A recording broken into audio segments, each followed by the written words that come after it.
नाही, भारतीय जनता पक्षाला लोक फुकटात डोक्यावर घेतलेले आहेत. फार मोठा कर्तृत्व आहे ना यांचा. तुम्ही शाखा खोलण्यात दंग होतात, आम्ही शाळा खोलण्यात दंग होतो. आम्हाला भविष्य पोरांचं शाळा खोलण्यामध्ये आहे, शाखा खोलण्यात नाही. इथे कोणालाही बंधन नाही, कोणालाही विरोध नाही. ज्यांना त्यांना आम्ही स्कॅनर लावलेला आहे. जाऊन सगळ्यांनी, सगळ्या मुली, सगळ्या विद्यार्थिनी तिकडे बिनधास्तपणे ते स्कॅन करू शकतात. नाही, भारतीय जनता पक्षाला लोक फुकटात डोक्यावर घेतलेले आहेत. फार मोठा कर्तृत्व आहे ना यांचा. ज्या देशामध्ये शिक्षणाप्रती अनास्था आहे, शिक्षणाचा बजेट घटवलं जात आहे, विद्यार्थ्यांचं भविष्य अंधकारमय आहे, पेपर लीक होत आहेत, मुलांना न्याय मिळत नाही, त्यावेळेस एक नेता ज्याचं नाव राहुल गांधी आहे ताकदीनं विद्यार्थ्यांच्या पाठीमागे उभा होतो. त्यावेळेस यांना दुःख होणं स्वाभाविक आहे, हे वेदनेनं तळपणं स्वाभाविक आहे. त्यामुळे अशा प्रकारचे बिनबोबाट आरोप केले जात आहेत. मूळ प्रश्न असा आहे की जे काही जंतर मंतरवर झालं त्यानंतर या देशातील तरुण, या देशातील विद्यार्थी, युवा ताकदीनं उभा झाला. यांच्या पायाखालची वाळू घसरली आहे आणि म्हणून ते म्हणत आहेत की हे याला इन्फ्लुएन्सरला पैसे देत आहेत, काँग्रेस प्रेरित. अरे काँग्रेस प्रेरितचा विषय कुठे आहे? इथे आम्ही बॅनरवर पंजा चिन्हसुद्धा लावलं नाही. आता कुठल्या निवडणुका आहेत? महानगरपालिकेच्या निवडणुका आहेत, जिल्हा परिषदेच्या निवडणुका आहेत, विधानसभेच्या आहेत, लोकसभेच्या आहेत. विद्यार्थ्यांना बळ देण्यासाठी, विद्यार्थ्यांचे प्रश्न समजून घेण्यासाठी हे सगळे मन की बात म्हणतात. अरे मन की बात आपल्या मनातली, मन की बात से क्या होता है? बच्चों के दिल की बात क्या है, बच्चों के दिमाग की बात क्या है, वो सुनना चाहिए, वो सुनने के लिए, वो सुनने के लिए, ते ऐकण्यासाठी राहुलजी येत आहेत. मुळात प्रश्न असा आहे की म्हणतात की काँग्रेस प्रेरित शाळेतून येणार. मग काँग्रेस प्रेरित शाळा कोणी उभे केल्या? तुम्हाला कोण नको म्हटलं त्यावेळेस उभं करायला? काय देशामध्ये शिक्षणाचं जाळं पसरवलं नाही तुम्ही त्यावेळेस विरोध करत होतात. सावित्रीबाई फुले आले पुढे आल्यावर, तुम्ही नाही करू शकला. तुम्ही शाखा खोलण्यात दंग होतात, आम्ही शाळा खोलण्यात दंग होतो. आम्हाला भविष्य पोरांचं शाळा खोलण्यामध्ये आहे, शाखा खोलण्यात नाही. हे या ठिकाणचं उत्तर आहे. ऑनलाईन रजिस्ट्रेशन जे करताय तुम्ही ते लिमिट केलेलं आहे का? फक्त तुम्ही जे म्हणतायत आता तुमच्या उत्तरामध्ये थोडंसं कन्फ्युजन आहे. काय कन्फ्युजन नाही? काँग्रेसच्याच फक्त कॉलेजमध्ये, काँग्रेसच्या संबंधित कॉलेजेसमधल्याच विद्यार्थिनींना रजिस्ट्रेशन करता येणार आहे का सगळ्यांनाच करता? ऑल सगळे. इथे कुठे काँग्रेसच्या शाळामध्ये काय भाजपच्या पोरं शिकले नाहीत? भाजपच्या नेत्यांचे पोरं शिकले नाहीत? दाखव मी लिस्ट. तिथे ते शाळा कोणासाठी? काय काँग्रेसच्या मुलांसाठी होती? आम्ही उभे केले शिक्षणासाठी. ते आमचं विजन होतं. एज्युकेशनशिवाय देश पुढे जाऊ शकत नाही, म्हणून ते होतं. आणि म्हणून आम्ही तर ज्या ओपन आहे, हे सगळं रजिस्ट्रेशन ओपन आहे, कोणीही करू शकतं. सरसकट कोणालाही, इथे कोणालाही बंधन नाही, कोणालाही विरोध नाही. ज्यांना त्यांना आम्ही स्कॅनर लावलेला आहे. जाऊन सगळ्यांनी, सगळ्या मुली, सगळ्या विद्यार्थिनी तिकडे बिनधास्तपणे ते स्कॅन करू शकतात. मंदिर बनलेलं आहे, नरेंद्र मोदींचं मंदिर बनलेलं आहे. त्या मंदिरात प्रार्थना केल्यानंतर मोदी चालीसा सांगितलं जात आहे. मोदी चालीसा पब्लिश करण्यात आलं. या देशाचे नैतिक अधपतन झालेलं आहे.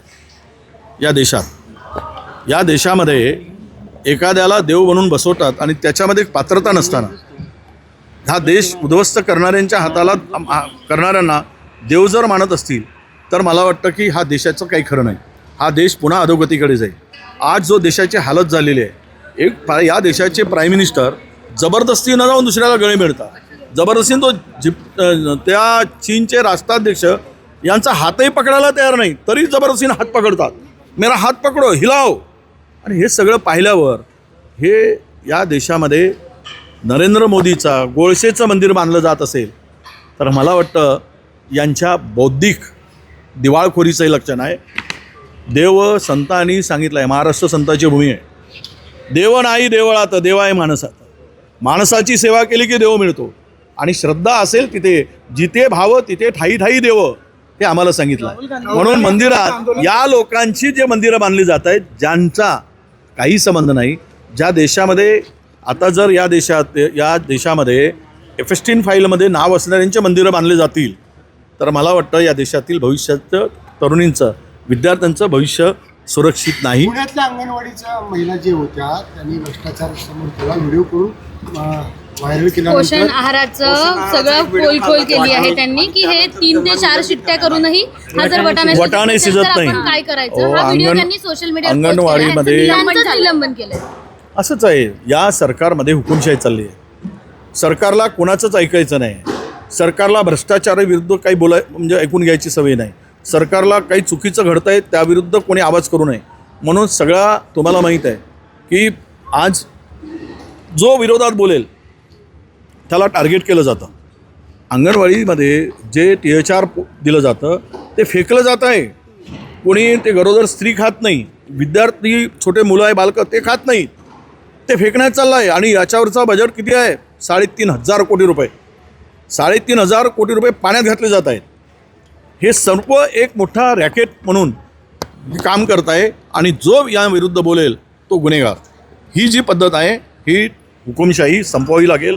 कारण भारतीय जनता पक्षाचा एजेंडा जो आहे किंवा यांचा उगम आहे हे उगम हे काही देशभक्तीसाठी नाही आहे, देशप्रेमासाठी नाही आहे.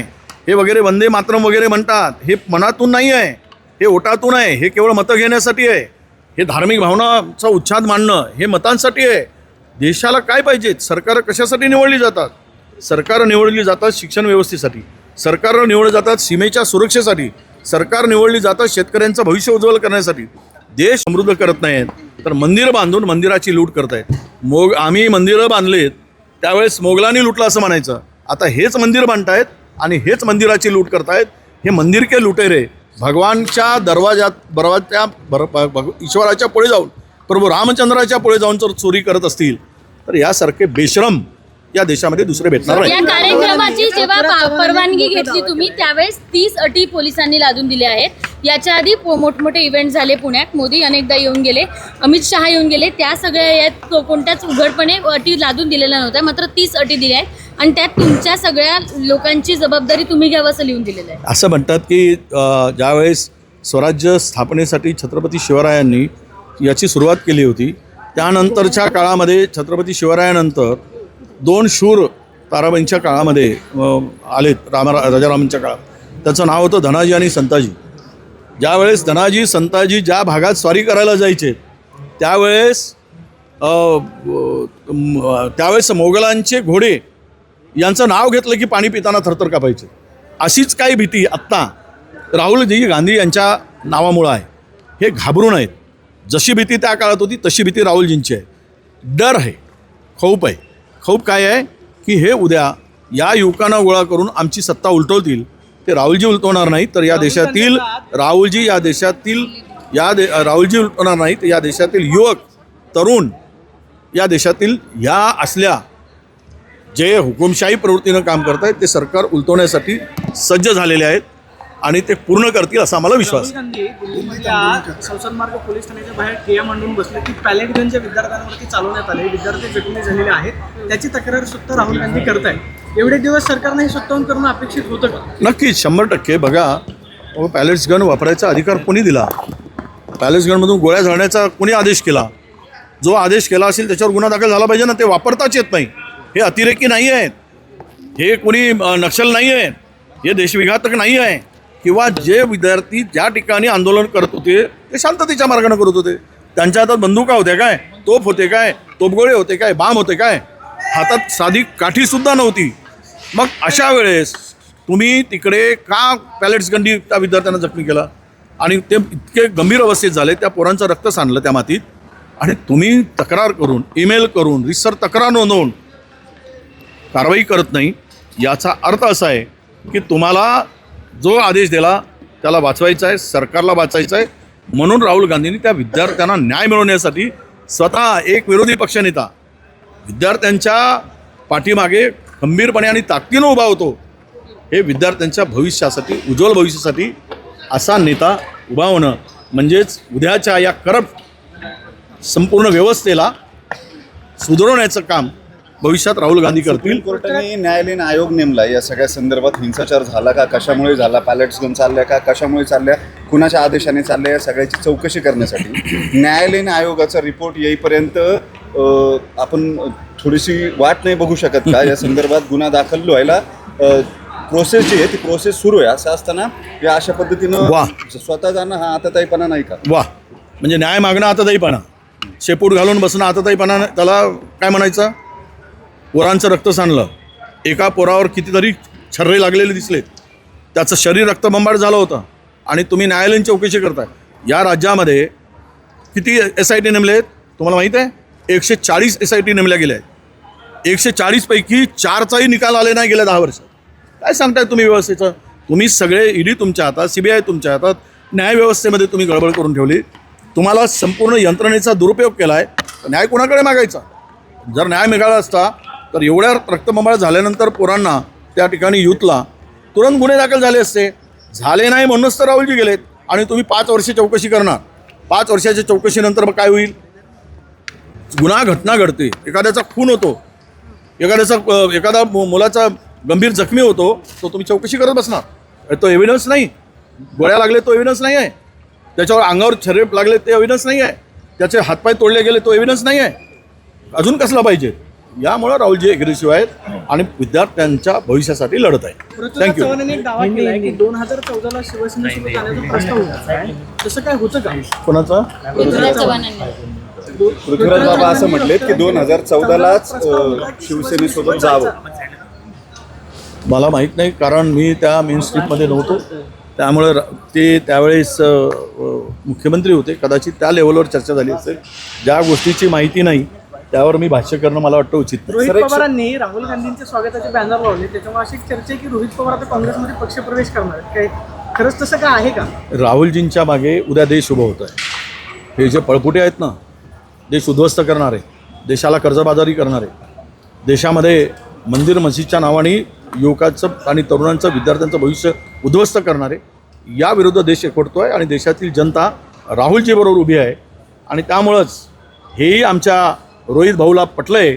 त्यामुळे रोहित भाऊ राहुलजींच्या पाठीमागे उभे आहेत. छात्रो की गुणच्या नियोजनासाठी काँग्रेसची एक नवी टीम गेल्या 8 दिवस पुण्यामध्ये मुक्कामी दिसून येते. त्याच्यात ज्येष्ठ नेते फार दिसले नाहीत. यशोमती ठाकूर, बंटी पाटील, त्यांच्याबरोबर अतुल लोंढे आणि विश्वजित कदम असे नव्या दमाचे नेते दिसत आहेत. तुम्ही बाळासाहेब थोरात किंवा नाना पटोले हे अगदी एकदम इव्हेंटच्या 1 दिवस आधी पोहोचले. ही नव्या फळीवरती राहुल गांधींचा विश्वास जास्त आहे का? नियोजनाची जबाबदारी हे असले प्रश्न विचारून तुम्हाला काय साध्य करायचं आहे हे मला कळतंय. तुमच्या विचारात काय आहे नेमका? अरे कोणीतरी लढतो आहे, कोणीतरी येत आहे. आणि नव्या दमाच्या आणि जुन्या दमाचं काय विषय आला? सगळेच आम्ही काम करतो आहे, सगळेच मिळून काम करतायत. आणि ज्यामध्ये तुम्हाला अमित शहा वर्सेस देवेंद्र फडणवीस, अमित शहा वर्सेस योगी हे बोलता येत नाही. त्यामुळे तुम्ही किरकोळ गोष्टी पुढे आणताय. हिंदी